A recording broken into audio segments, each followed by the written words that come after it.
Pontic Olbia, or simply Olbia, is an archaeological site of an ancient Greek city on the shore of the southern Bug estuary in Ukraine, near village of Parutyne. The archaeological site is protected as the National Historic and Archaeological Preserve. The Preserve is a research and science institute of the National Academy of Sciences of Ukraine. The Hellenic city was founded in the 7th century BC by colonists from Miletus. Its harbour was one of the main emporia on the Black Sea for the export of cereals, fish, and slaves to Greece, and for the import of Attic goods to Cydia.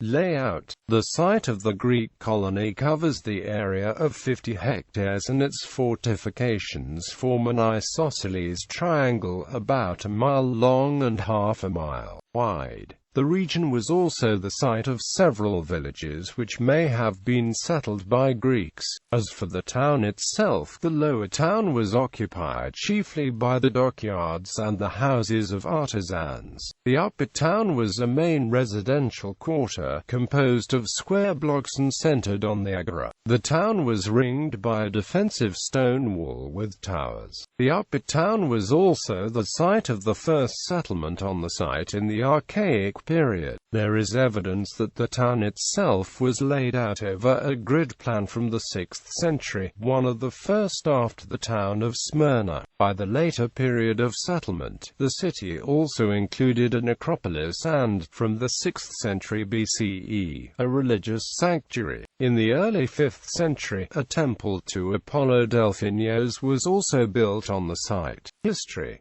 Archaic and Classical periods. The Greek colony was highly important commercially and endured for a millennium. The first evidence of Greek settlement at the site comes from Berezan Island, where pottery has been found dating from the late 7th century. The name in Greek means happy or rich. It is possible that it had been the site of an earlier native settlement and may even have been a peninsula rather than an island in antiquity. It is now thought that the town of Berezan survived until the 5th century BCE, when it was possibly absorbed into the growing Olbian settlement on the mainland. During the 5th century BCE, the colony was visited by Herodotus, who provides our best description of the city and its inhabitants from antiquity. It produced distinctive cast bronze money during the 5th century BCE in both the form of circular tokens with gorgon heads and unique coins in the shape of leaping dolphins. These are unusual considering the struck, round coins common in the Greek world. This form of money is said to have originated from sacrificial tokens used in the temple of Apollo Delphinios.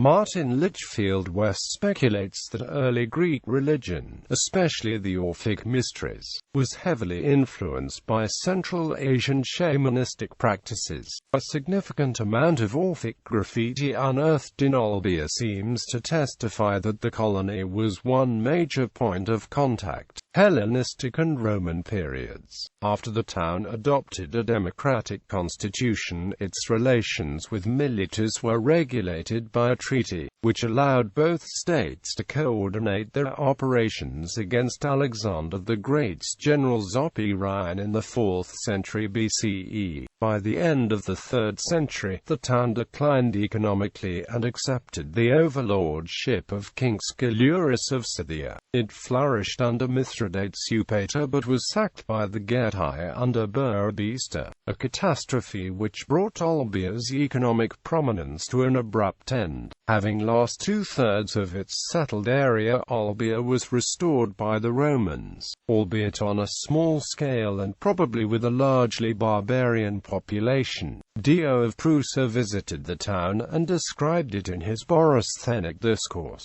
The settlement, incorporated into the Roman province of Lower Moesia, was eventually abandoned in the 4th century CE, when it was burned at least twice in the course of the so-called Gothic Wars. Excavation. The site of Olbia, designated an archaeological reservation, is situated near the village of Parutyne in the district of Archaic. Before 1902, the site was owned by the Counts Mus and Pushkins, who did not allow any excavations on their estate. Professional excavations were conducted under Boris Farmakovsky from 1901 to 1915 and from 1924 to 1926.